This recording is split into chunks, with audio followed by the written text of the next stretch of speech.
Good morning विद्यार्थी मित्रों, केम छो? मजामां छो ने?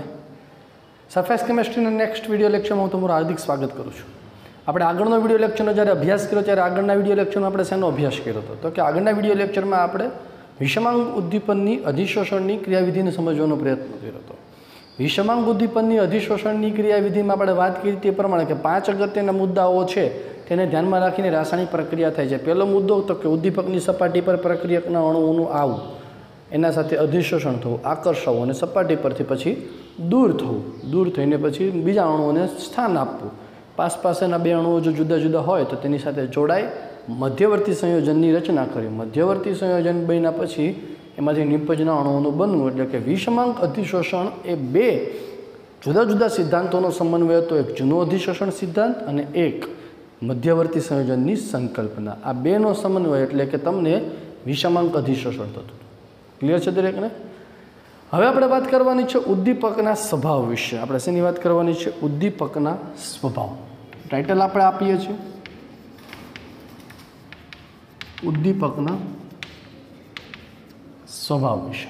ઉદ્દીપકના સ્વભાવમાં આપણે પહેલા વાત કરવાની છે સક્રિયતા। ઉદ્દીપકની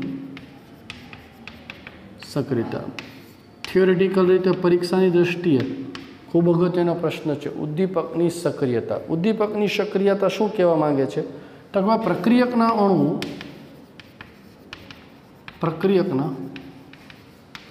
અણુઓ એ ઉદ્દીપકની સપાટી પર પ્રબળતાથી આકર્ષાવા જોઈએ।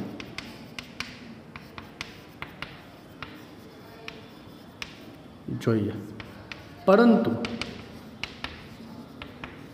આ આકર્ષણ એટલું બધું પણ પ્રબળ ન હોવું જોઈએ કે જેથી બીજા અણુઓને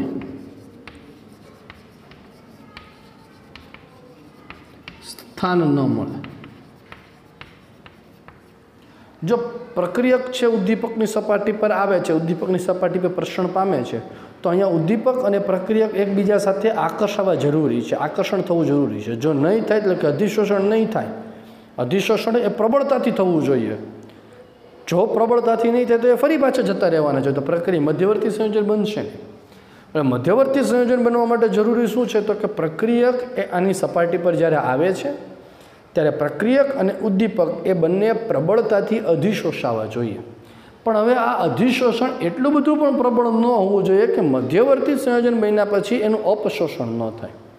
જો અપશોષણ નહીં થાય ત્યાં ત્યારે છે તો બીજા અણુઓને સ્થાન મળવાનું છે નહીં। એટલે ઉદ્દીપક કેવો હોવો જોઈએ? તો કે સક્રિય હોવો જોઈએ, પણ એટલો બધો પણ સક્રિય ન હોવો જોઈએ કે જેથી એની સપાટી પર બીજા અણુઓને સ્થાન ન મળે।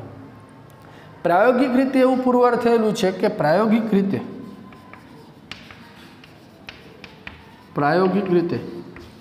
સમૂહ 5 થી 11 તરફ જતા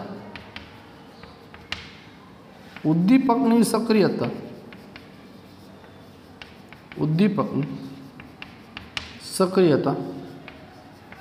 વધે છે। ખાસ કરીને સમૂહ 7, 8 કે 9માં સક્રિયતા વધુ જોવા મળે છે।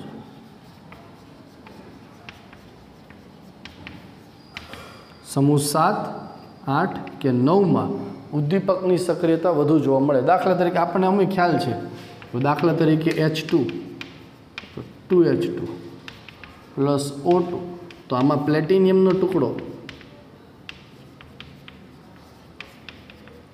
વપરાય છે, બરાબર?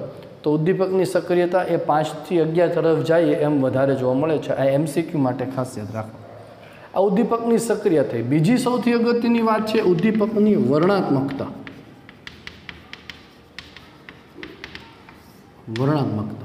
સિલેક્ટિવિટી, બરાબર? ઉદ્દીપક એ સ્પેશિયલ હોય છે. જે રાસાયણિક પ્રક્રિયા માટે જે ઉદ્દીપક વપરાતો હોય એ ઉદ્દીપક બીજી રાસાયણિક પ્રક્રિયા માટે તમે કદાચ ન પણ વાપરી શકો. સમાન પ્રક્રિયા પરિસ્થિતિમાં પ્રક્રિયકના પ્રક્રિયક સમાન પ્રમાણમાં લેવામાં આવે, પરંતુ જો ઉદ્દીપક જુદી જુદી લેવામાં આવે તો નિપજ તમને છે જુદી જુદી પ્રાપ્ત થાય છે. શું તમને શબ્દ વાપરું છું? તો કે સમાન પ્રક્રિયા પરિસ્થિતિમાં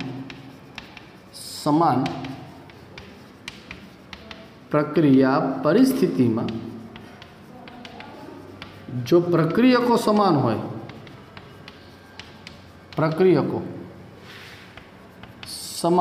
પરંતુ ઉદ્દીપકો જુદા જુદા હોય તો નિપજ જુદી જુદી પ્રાપ્ત થાય છે. સમાન પ્રક્રિયા પરિસ્થિતિમાં એટલે કે પ્રક્રિયકોને યોગ્ય નિપજ સુધી લઈ જવું એને તેની ઉદ્દીપકની વર્ણનાત્મકતા કહેવામાં આવે છે. પ્રક્રિયકોને યોગ્ય નિપજ સુધી લઈ જવું આ ઘટનાને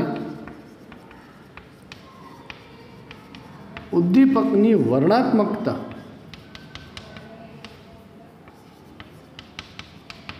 કહેવાય છે.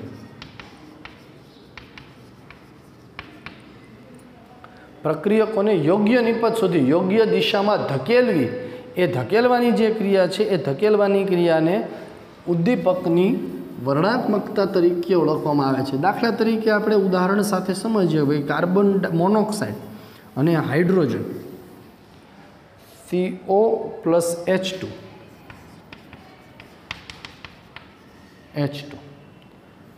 CO plus 3H2 CO plus 2H2 CO plus H2. જો અહીંયા પ્રમાણ ભલે વધતા ઓછા પ્રમાણમાં, તો પ્રક્રિયાને આપણે સંતુલિત કરવા માટે વાપરીએ છીએ, એવો અર્થ થયો. તત્વમિતિ ગુણાંક થયો કહેવાય, બરાબર. પણ નિપજ તમને જે છે એ નિપજ તમને જુદી જુદી મળે. અહીંયા મળે છે CH4 પ્લસ 2H2, બરાબર. CH4 પ્લસ 2 અથવા તો H2O. અહીંયા તમને મળે છે મિથેનોલ CH3OH, એકમાં મળે છે તમને HCHO ફોર્માલ્ડિહાઇડ. તો અહીંયા તમને જો તો પ્રક્રિયકો સમાન છે પણ નિપજ તમારી બધી કેવી મળે છે તમને અહીંયા જુદી જુદી મળે છે. તો અહીંયા વપરાતું ઉદ્દીપક નિકલ ઉદ્દીપક. કયો ઉદ્દીપક વપરાય છે? નિકલ ઉદ્દીપક. અહીંયા વપરાય છે કોપર અને ઝિંક ઓક્સાઇડ, કોપર અથવા તો ઝિંક ઓક્સાઇડ, ને અહીંયા ખાલી કોપર, બરાબર. તો તમે જોઈ શકો કે અહીંયા ઉદ્દીપક તમારા જે છે એ ઉદ્દીપક તમારા જુદા જુદા છે, માટે નિપજ તમને જે મળી એ નિપજ બધી કેવી મળે છે? તમને જુદી જુદી જોવા મળે છે. તો અહીંયા સમાન પ્રક્રિયા પરિસ્થિતિમાં સમાન પ્રક્રિયકોને યોગ્ય નિપજ સુધી ધકેલવાની જે ક્રિયા છે એ યોગ્ય નિપજ સુધી ધકેલવાની પ્રક્રિયાને ઉદ્દીપકની વર્ણનાત્મકતા કહેવાય છે, બરાબર. એટલે આનો અર્થ એવો થયો કે દરેક રાસાયણિક પ્રક્રિયા માટે ઉદ્દીપક નિશ્ચિત જ હોય છે. તેથી દરેક પ્રક્રિયા માટે ઉદ્દીપક એ નિશ્ચિત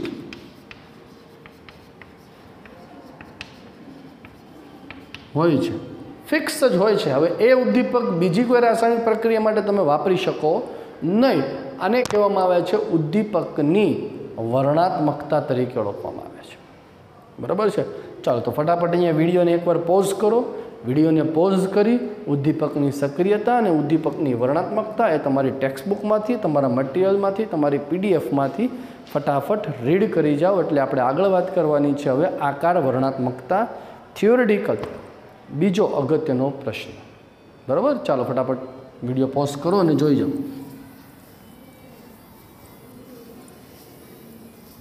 કર્યો ને ભાઈ પોઝ? વિડીયો કરજો.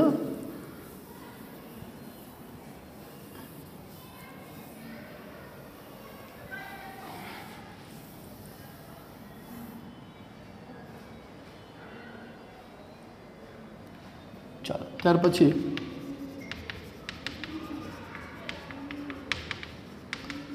આકાર વર્ણનાત્મકતા સમજાવો, અથવા પ્રશ્ન એવો વાપરી શકાય ઝિયોલાઇટ વિશે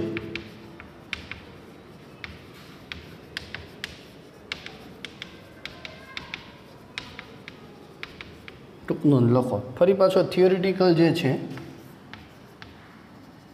અગત્યનો પ્રશ્ન છે. વર્ણનાત્મકતા કોને કહેવાય? આપણે વાત કરીએ એ પ્રમાણે કે વર્ણનાત્મકતા એટલે કે ઉદ્દીપકની સિલેક્ટિવિટી. યોગ્ય રાસાયણિક પ્રક્રિયા માટે ઉદ્દીપક છે નિશ્ચિત હોય છે. જ્યારે આકાર વર્ણનાત્મકતા કોને કહેવામાં આવે છે? તો કે ઉદ્દીપકીય પ્રક્રિયામાં ઉદ્દીપકીય પ્રક્રિયા એ પ્રક્રિયકો, નિપજો, પ્રક્રિયકો અને નિપજોના કદ તથા ઉદ્દીપકોના કદ અને આકાર ઉપર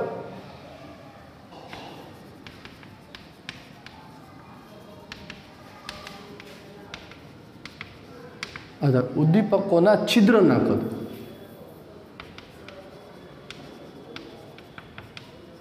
ઉદ્દીપકોના છિદ્રના કદ એવી રાસાયણિક પ્રક્રિયા કે જેમાં પ્રક્રિયા એ પ્રક્રિયક નિપજના કદ અને ઉદ્દીપકની છિદ્ર, જે છિદ્રમાં પ્રક્રિયકના અણુ અને નિપજના અણુઓ છે મુક્ત થવાના છે, દાખલ થવાના છે, એ છિદ્રના કદ ઉપર આધાર રાખતા હોય તે પ્રક્રિયાને આકાર વર્ણનાત્મકતા કહેવામાં આવે છે. અને આકાર વર્ણનાત્મકતાનું સારામાં સારું ઉદાહરણ ઝિયોલાઇટ એ આકાર વર્ણનાત્મકતાનું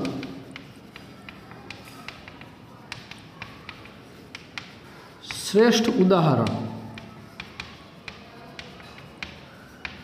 છે. જીઓલાઇટ એ આકાર વર્ણનાત્મકતાનું શ્રેષ્ઠમાં શ્રેષ્ઠ ઉદાહરણ છે, આપણને ખબર છે. જીઓલાઇટ જે છે, જીઓલાઇટ રાસાયણિક રીતે, તમે જીઓલાઇટનું નામ આમ ધોરણ 11માં વાપ સમજેલું આવેલું છે તમારી પાસે, બરાબર. જીઓલાઇટ એ રાસાયણિક રીતે એલ્યુમિનિયોસિલિકેટ છે, સિલિકેટ છે કે જેના બંધારણમાં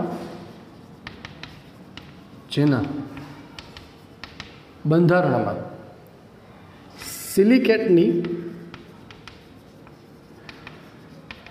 ત્રિપરિમાણીય જાળીદાર રચના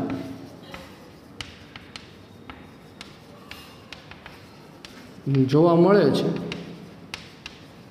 જેમાં સિલિકોન ઓક્સિજન સિલિકોન બંધમાં ઘણી જગ્યાએ એલ્યુમિનિયમ પરમાણુ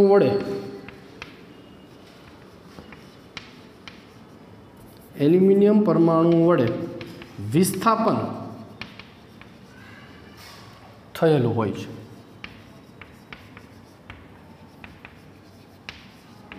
વિસ્થાપન થયેલું હોય છે. સિલિકોન ઓક્સિજન સિલિકોન બંધમાં ઘણી જગ્યાએ એલ્યુમિનિયમ પરમાણુ જે છે, એલ્યુમિનિયમ પરમાણુ વડે એમાં વિસ્થાપન જોવા મળે છે. એટલે કે જાળીદાર રચના જે છે, એ જાળીદાર રચના, આ પ્રકારનું જીઓલાઇટનું બંધારણ છે એ તમારી સ્ક્રીન ઉપર તમને દેખાય છે. પિક્ચર્સ હજુ મૂકું છું, બરાબર. એ જીઓલાઇટનું બંધારણ છે તમને સ્ક્રીન પર દેખાય છે. એ પ્રકારનું જીઓલાઇટનું જાળીદાર રચના જોવા મળે, બરાબર. હવે જીઓલાઇટનો જ્યારે ઉપયોગ કરવામાં આવે ત્યારે ઉપયોગ કરતા પહેલાં તેને ગરમ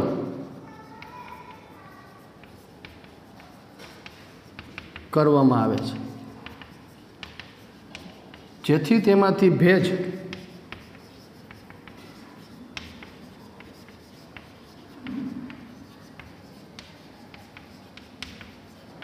દૂર થઈ શકે છે. જેથી તેમાંથી શું થવાનું છે, તેના પર ભેજ જે છે એ તેનો ભેજ દૂર થઈ શકે.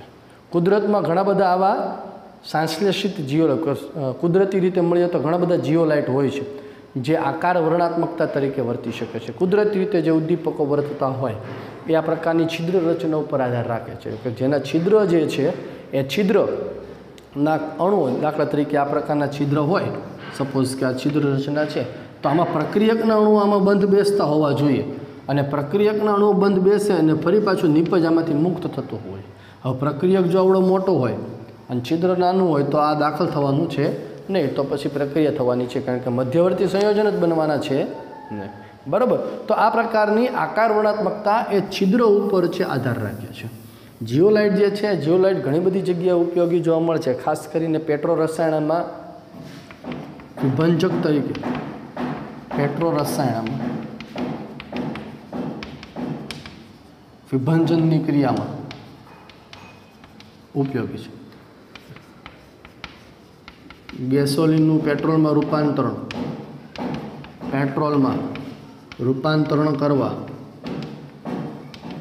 કરવા જીઓલાઇટ જે છે એ જીઓલાઇટ સારામાં સારો અથવા તો શ્રેષ્ઠ ઉદ્દીપક તરીકે વાપરી શકાય છે. આલ્કોહોલનું જ્યારે નિર્જલીકરણ કરો ત્યારે આલ્કોહોલના નિર્જલીકરણમાં ગેસોલિન જે છે, ગેસોલિનનું પેટ્રોલમાં રૂપાંતરણ કરવા માટે આ ઉપયોગી છે. બરાબર, ગેસોલિનનું રૂપાંતરણ, સોરી ભૂલ થઈ ગયો, અહીંયા ગેસોલિન જ પેટ્રોલ કહેવામાં આવે છે, ગેસોલિન જ પેટ્રોલ કહેવામાં. આ મેળવવામાં ક્યાંથી આવે છે તો કે આલ્કોહોલના નિર્જલીકરણમાં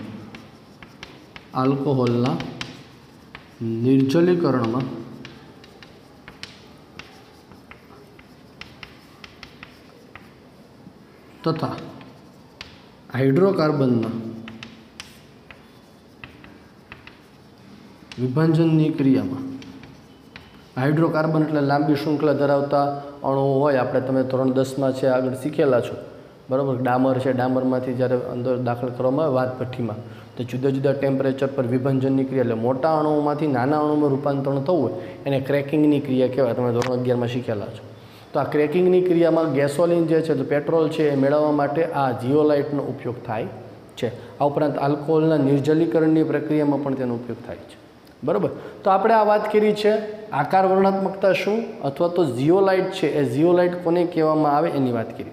ફટાફટ સ્ક્રીન પર જે દેખાય છે જોઈ જાઓ, એટલે આપણે આગળ વાત કરવાની છે. ત્યાર પછી ઉત્સેચક ઉદ્દીપનીય પ્રક્રિયા, ઉત્સેચક ઉદ્દીપકીય પ્રક્રિયા એ જોઈએ એ પહેલાં ફટાફટ એકવાર વિડીયો પોઝ કરીને આકાર વર્ણનાત્મકતા વાંચી જાઓ.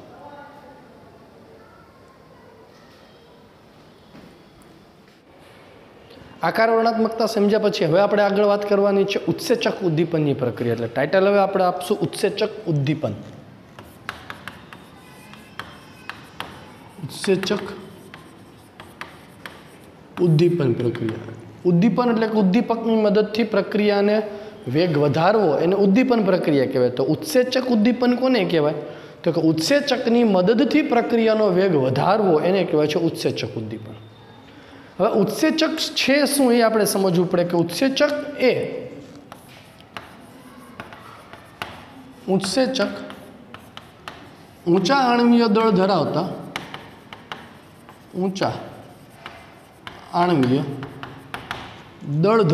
નાઇટ્રોજનયુક્ત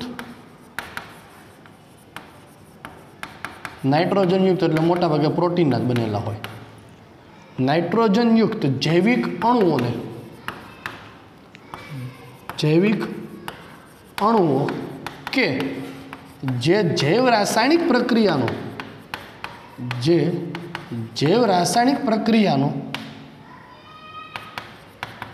વેગ વધારે છે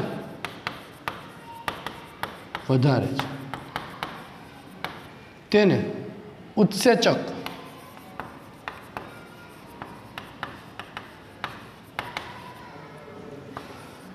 કહેવાય છે. ઊંચા આણ્વીય દળ ધરાવતા અણુઓ કે જે નાઇટ્રોજનયુક્ત બનેલા હોય, એટલે કે મોટાભાગે એમિનો એસિડ પ્રોટીનના બનેલા હોય છે.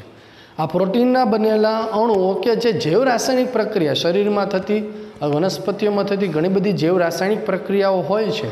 આ ઘણી ધીમી પ્રક્રિયા હોય છે, પણ ઉત્સેચકની મદદથી તમે એ પ્રક્રિયાના વેગમાં વધારો કરી શકો છો.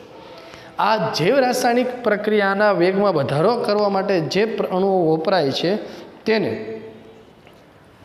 ઉત્સેચકો તરીકે ઓળખવામાં આવે છે. ઉત્સેચકની મદદથી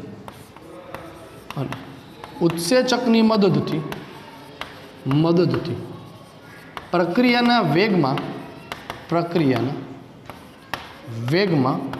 વધારો કરવાની ઘટનાને ઉત્સેચક ઉદ્દીપન કહેવાય છે. જૈવ રાસાયણિક પ્રક્રિયાઓ જે છે એ જૈવ રાસાયણિક પ્રક્રિયાઓના વેગમાં વધારો કરવા માટે જે પદાર્થો વપરાય છે, જે અણુઓ વપરાય છે તેને ઉત્સેચકો તરીકે ઓળખવામાં આવે છે ને ઉત્સેચકની મદદથી પ્રક્રિયાના વેગમાં વધારો કરવાની ક્રિયા ઉત્સેચક ઉદ્દીપન કહેવાય છે। હંમેશા યાદ રાખવાનું કે ઉત્સેચકો જે છે એ ઉત્સેચક હંમેશા વિશિષ્ટ હોય છે, હંમેશા વિશિષ્ટ જ હોય છે। વિશિષ્ટ જ હોય છે એટલે એનો અર્થ શું થયો કહેવાય તો કે જે રાસાયણિક પ્રક્રિયા માટે જે જૈવ રાસાયણિક પ્રક્રિયા માટે જે પ્રક્રિયક વપરાય છે, જે જૈવ રાસાયણિક પ્રક્રિયા માટે જે ઉત્સેચક વપરાય છે એ ઉત્સેચક બીજી કોઈ જૈવ રાસાયણિક પ્રક્રિયા માટે વાપરી શકાતો નથી। એ બીજી કોઈ રાસાયણિક પ્રક્રિયા માટે વાપરી શકાતો નથી, માટે એને ઉત્સેચક તરીકે ઓળખવામાં આવે છે। ઘણા બધા ઉત્સેચકો છે ડે ટુ ડે લાઈફમાં વપરાય છે, એની આપણે એક્ઝામ્પલની વાત કરીએ કે દાખલા તરીકે સુક્રોઝનું જળ વિભાજન માટે ઉત્સેચક ઇન્વર્ટેઝ વપરાય, C12H22O11 પ્લસ H2। આ ઇન્વર્ટર્સ ઉત્સેચકની મદદથી C6H12O6 એટલે કે ગ્લુકોઝ અને ફ્રુક્ટોઝ પ્રાપ્ત થાય છે। ગ્લુકોઝ અને ફ્રુક્ટોઝ જે પ્રાપ્ત થાય એ ઇન્વર્ટેઝ ઉત્સેચક વડે થાય। એવી રીતે ગ્લુકોઝમાંથી ફરી પાછું ગ્લુકોઝમાંથી ઇથાઇલ આલ્કોહોલ, ગ્લુકોઝમાંથી ઇથાઇલ આલ્કોહોલ C6H12O6 એના માટે વપરાતો ઝાયમેઝ ઉત્સેચક, બરાબર, તો એ C2H5OH પ્લસ CO2 કાર્બન ડાયોક્સાઇડમાં રૂપાંતરણ થાય। તો C2H5OH ઇથેનોલ જે છે ઝાયમેઝ ઉત્સેચક વડે જે વપરાય છે એ ઝાયમેઝ ઉત્સેચક ફરી પાછો એટલે કે ઇન્વર્ટેઝની જગ્યાએ ઝાયમેઝનું હાલે ને ઝાયમેઝની જગ્યાએ ઇન્વર્ટેઝનું ચાલે, આ પ્રકારની વાત છે। આવી રીતે બીજા ઉદાહરણની આપણે વાત કરીએ કે સ્ટાર્ચમાંથી માલ્ટોઝ,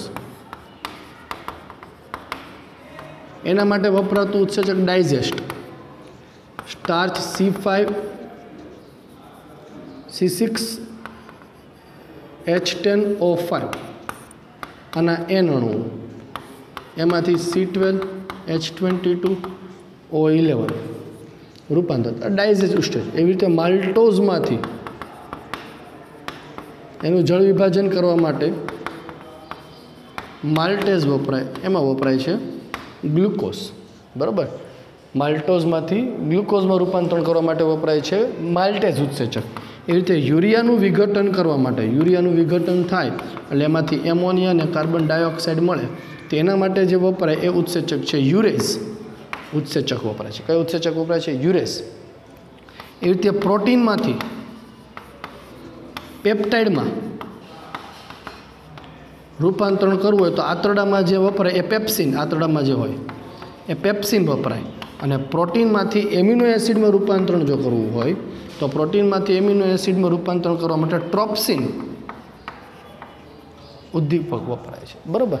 તો આ કેટલાક આપણે ઉત્સેચકોની વાત કરી કે જે ઉત્સેચકો જે રાસાયણિક પ્રક્રિયા માટે વપરાય છે, આ ઉત્સેચકો બીજી કોઈ જૈવ રાસાયણિક પ્રક્રિયા માટે વાપરી શકાતા નથી। એટલે આ જે એક્ઝામ્પલ્સ તમને સમજાવેલા છે એ MCQ માટે ખૂબ અગત્યના છે। MCQ જે છે એમાંથી ઘણા બધા પ્રકારના પૂછાતા આવે છે, ઘણા બધા પ્રકારના પૂછાય છે, બરાબર। તો આની આપણે ચર્ચા કરી। હવે આપણે જે વાત કરવાની છે એ હવે આપણે આગળ વાત કરીએ ઉત્સેચકોના ગુણધર્મોની।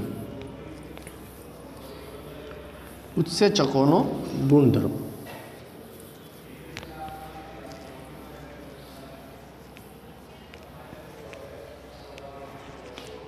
અથવા તો ઉત્સેચક ઉદ્દીપનની લાક્ષણિકતા।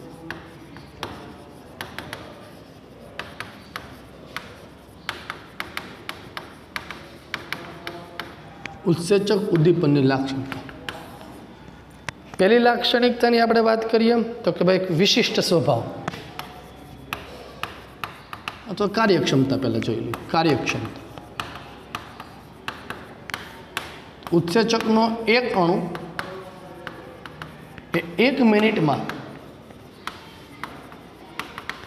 10 લાખ પ્રક્રિયકના અણુઓનું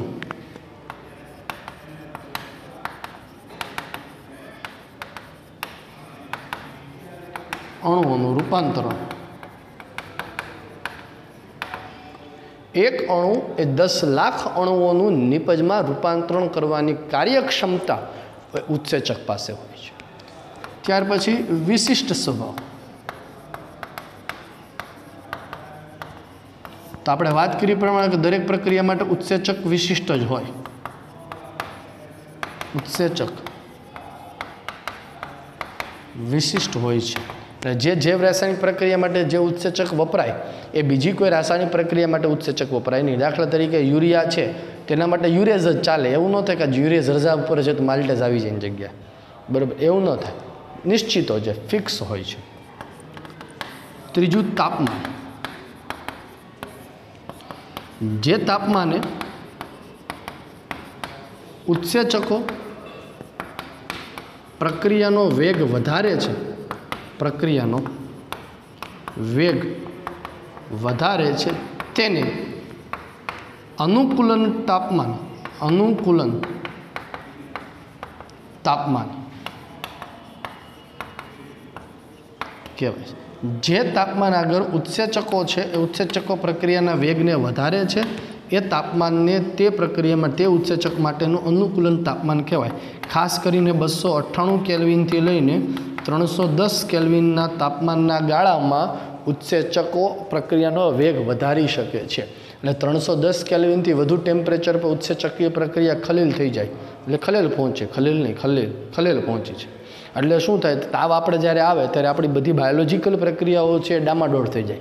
કારણ તો કે તાવ આવે એટલે 310 કેલ્વિનથી ટેમ્પરેચરથી જો તાવ વધુ જાય તો એમાં ઉત્સેચકોની કાર્યક્ષમતા ઘટી શકે છે, માટે એ કામ કરી શકતા નથી। ત્યાર પછી છે પીએચ। ચોથી વાત કરી પીએચ, તો લગભગ 5 થી 7 પીએચની આસપાસ, 5 થી 7 પીએચની આસપાસ અહીંયા ઉત્સેચકો કાર્યક્ષમ રહી શકે છે। आ पीएच में जो वेरिएशन आए तो उत्सेचकों की क्रियाविधि है तो उत्सेचकों से कार्य कर सकता नहीं। त्यार पछी बात करिए सहउत्सेचकों। सहउत्सेचकों तथा उत्तेजकों। सहउत्सेचकों कोने कहते तो कि बिन प्रोटीन घटक तत्व, प्रोटीन घटकों के जेनी अल्प मात्रा, जेनी अल्प मात्रा ए प्रक्रियानो वेग એટલે કે ઉત્સેચકની સક્રિયતામાં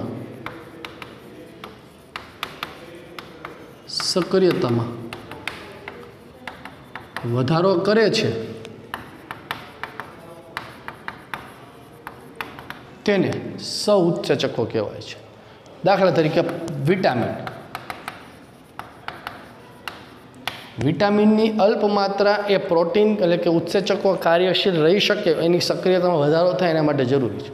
बिन प्रोटीन घटको एवा बिन प्रोटीन घटको के जेनी अल्प मात्रा ए उत्सेचकोनी सक्रियतामां वधारो करे छे तो तेने सहउत्सेचको कहेवाय। ज्यारे सोडियम प्लस के प्लस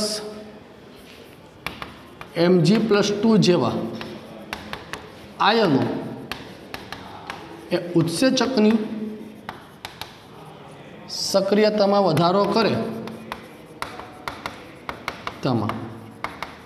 वधारो करे तो तेने उत्तेजको कहेवाय छे। उत्तेजको ए उत्सेचको साथे निर्बल रासायनिक बंध थी जोड़ायेला होय छे। दाखला तरीके एमाइलेज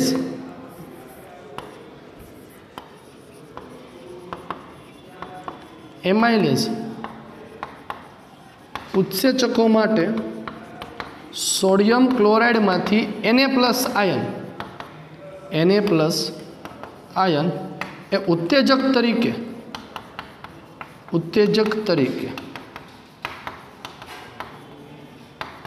कार्य करे।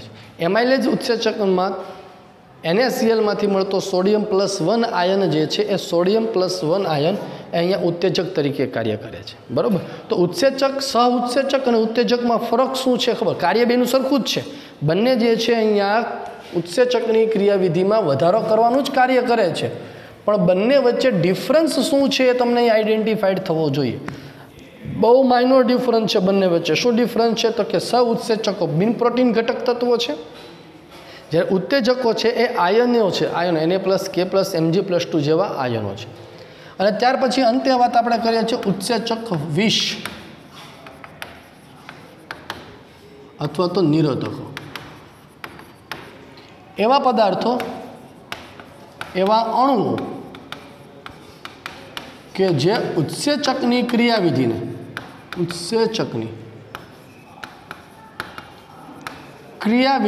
અવરોધે છે, તેને ઉત્સેચક વિષ